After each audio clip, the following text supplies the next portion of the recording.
하나님 아버지, 세상의 시선과 두려움, 편안함에 갇혀 주님을 멀리하지 않게 하시고 오직 주만 바라보는 믿음을 허락해 주시옵소서.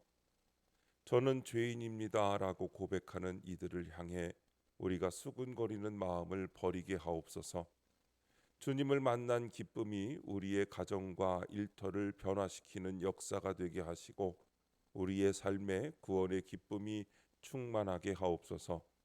오늘도 말씀하옵소서. 듣겠습니다. 예수님의 이름으로 기도합니다. 아멘. 성경 말씀 누가복음 19장 1절부터 10절까지 말씀입니다.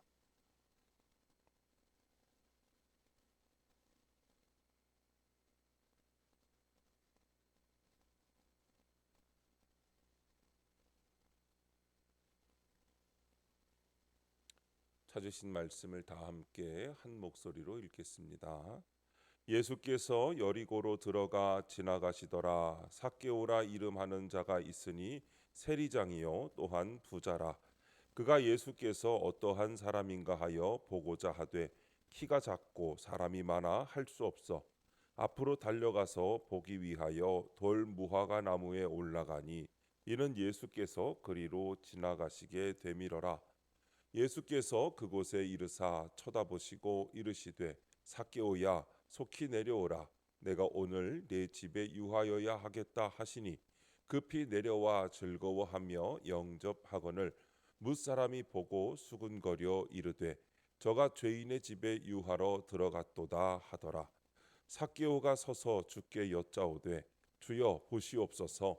내 소유의 절반을 가난한 자들에게 주겠사오며 만일 누구의 것을 속여 빼앗은 일이 있으면 네 갑절이나 갚겠나이다.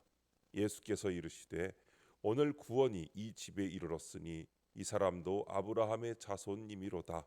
인자가 온 것은 잃어버린 자를 찾아 구원하려 함이니라. 아멘. 인자가 온 목적이라는 제목으로 말씀의 은혜를 함께 나누겠습니다. 본문 요약입니다.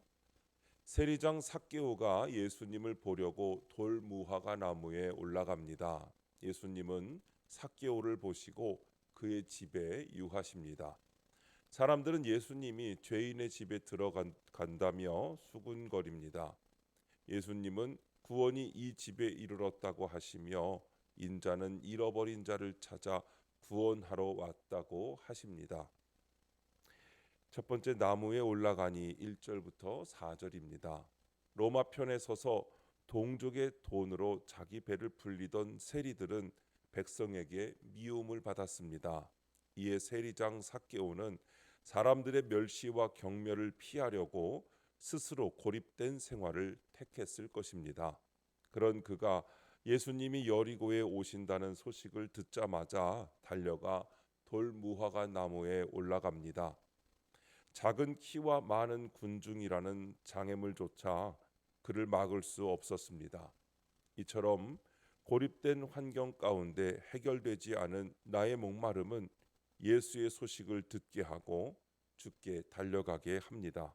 적용 질문입니다. 예수님을 만나기 위해 내가 올라가야 할 돌무화과 나무는 어디입니까? 여전히 공동체와 분리된 채 고립되어 있지는 않습니까? 삭개오는 세리장으로 큰 돈을 모았지만 그의 인생은 허무했습니다. 동족을 배신하면서까지 움켜쥔 부와 권력이었지만 그것이 주는 행복은 너무나 일시적이었습니다. 행복할 줄 알았던 삭개오는 결국 불행한 부자가 되었고 아무것도 그의 빈 가슴을 채워주지 못했습니다. 그러나 삭개오의 이런 허무함이 예수님을 바라볼 수 있는 나무 위로 올라가게 했습니다.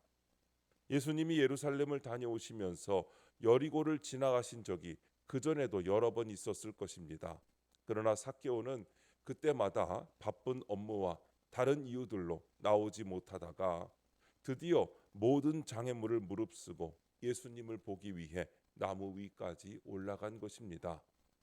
우리도 마찬가지입니다. 우리에게도 신앙생활에 방해되는 장애물이 있습니다.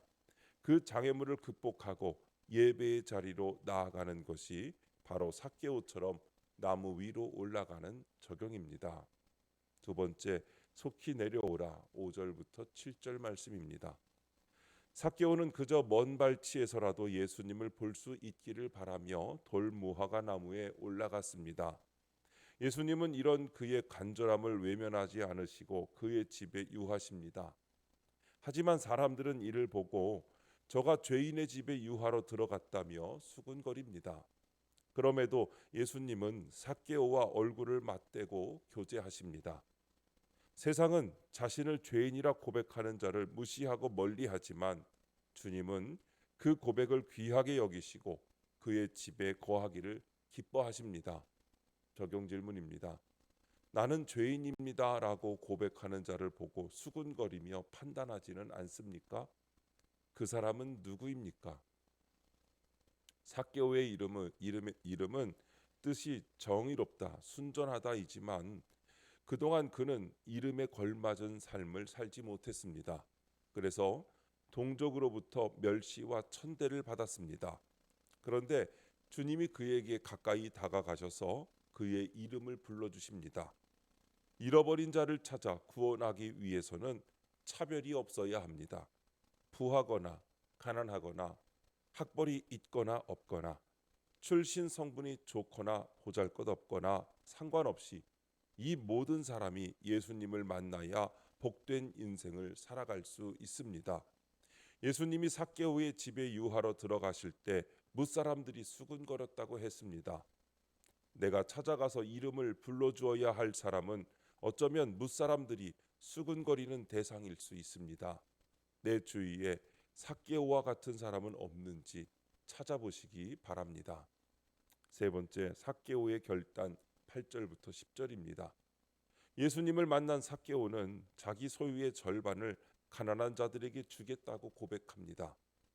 또한 불의한 방법으로 취한 재산이 있다면 4배로 갚겠다고 결단합니다. 이런 삭개오의 결정은 율법이 정한 기준을 훨씬 넘어서는 것이었습니다. 예수님은 그의 말을 들으시고 이 집에 구원이 이르렀다고 선언하십니다. 이처럼 주님을 만난 기쁨은 율법이 할 수 없는 일을 가능하게 합니다. 또한 주님을 위한 결단은 우리 가정의 구원을 위한 첫걸음이 됩니다. 적용 질문입니다. 나의 섬김은 율법적인 열심입니까? 아니면 예수님을 만난 기쁨에서 우러나오는 섬김입니까? 부자 청년은 예수님이 소유를 팔아 가난한 자에게 주고 자신을 따르라고 했을 때 근심하며 돌아갔던 것을 우리는 알고 있습니다.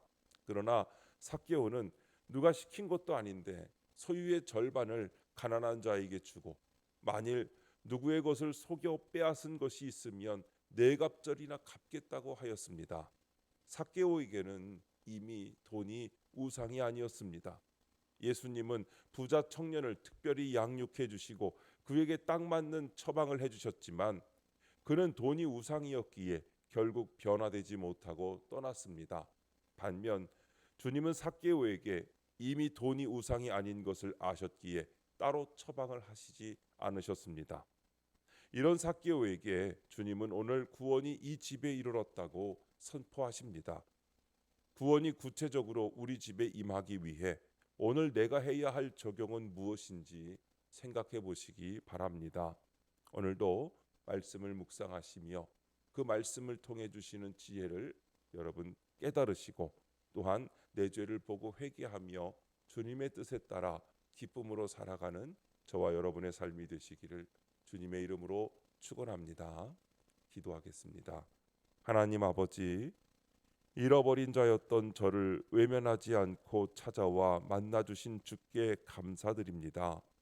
이제는 내 의와 열심을 내려놓고 주님을 만난 기쁨과 감격으로 사명을 감당하게 하옵소서.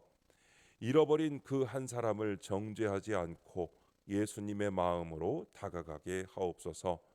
주님, 이 시간 주님께 기도드리는 성도의 기도 가운데 함께하여 주시옵시고 주님의 세미한 음성을 들려주시며 그 선하신 손길로 붙들어 주시옵소서. 우리 주 예수님의 이름으로 기도드립니다. 아멘.